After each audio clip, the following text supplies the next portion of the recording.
I spoke to General Sir Chris Deverell, who was in charge of UK military intelligence, cyber and special forces before he retired in 2019. I began by asking him how NATO views the conflict in Ukraine at the moment. Well, I think that NATO is trying to do its very best.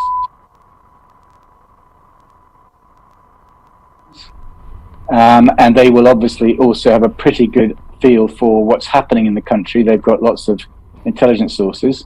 But they won't know, I suspect, what Putin's intentions are. And so, that's a key part of this process. Is he going to bomb the cities that he's currently taken care not to? I think by and large he's tried to stay out of Kiev, for example.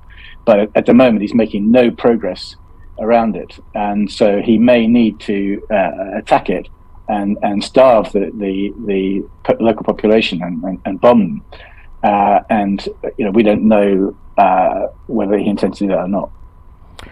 And in that context, let's deal with the nettlesome issue of a no-fly zone. I mean, is the NATO position an absolute no on that, whatever happens on the ground?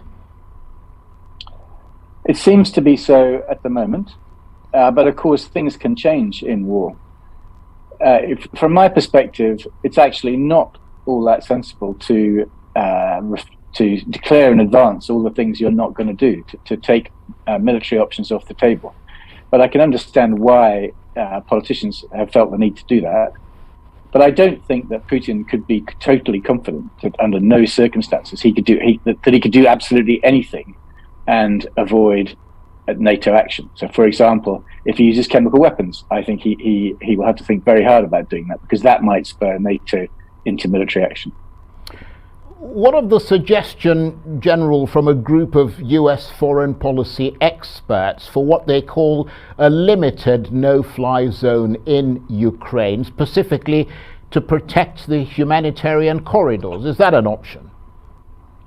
I don't believe militarily it is, Charles. I think that once you go to a no-fly zone, you're pretty much all in. You have to be willing to enforce it, and you can't really say you can fly in this part of the country but not in that part of the country. It just wouldn't work like that. So I don't really think that's a credible option.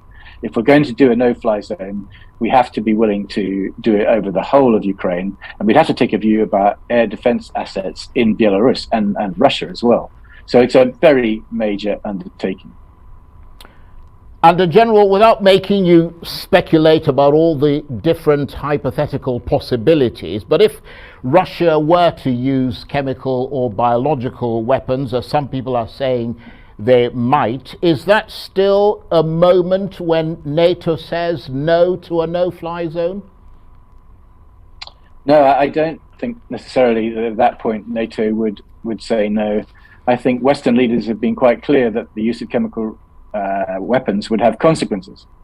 They have been unwilling to say what those consequences would be, not least because the last time the West declared red lines about chemical weapons, and Putin then supported Assad in Syria in using them, we then did nothing about it. So they won't specify red lines, but they have said consequences. And it's hard to see what more they could do other than something like a no-fly zone. Now, General, we've seen NATO putting thousands more troops on NATO's eastern border to deter Russian aggression, they say. Is that the long-term plan, to keep up the military presence, or is that just short-term? No, I suspect that is a long-term plan. I suspect we will see NATO forces, tens of thousands of NATO troops stationed on the eastern border of NATO for the foreseeable future.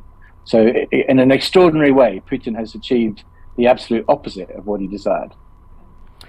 Well, Jens Stoltenberg, who heads NATO, says that the security of Europe has changed and this is the new normal. I mean, it's interesting, like you said, that before this invasion, President Putin made clear he wanted less NATO on Russia's border, but what he's now got is more NATO for the foreseeable future. Yes, and he has persuaded, in particular, Germany to overturn its tendency for decades in terms of investment in its defence. And the Germans have announced a massive increase in defence spending, which, if you're President Putin, cannot be advantageous to you. And yet yet his actions have caused that. He may also have caused Finland or even Sweden to join NATO, which again can't have been what he wanted. So he has made a major miscalculation. General Sir Chris Deverell talking to me earlier.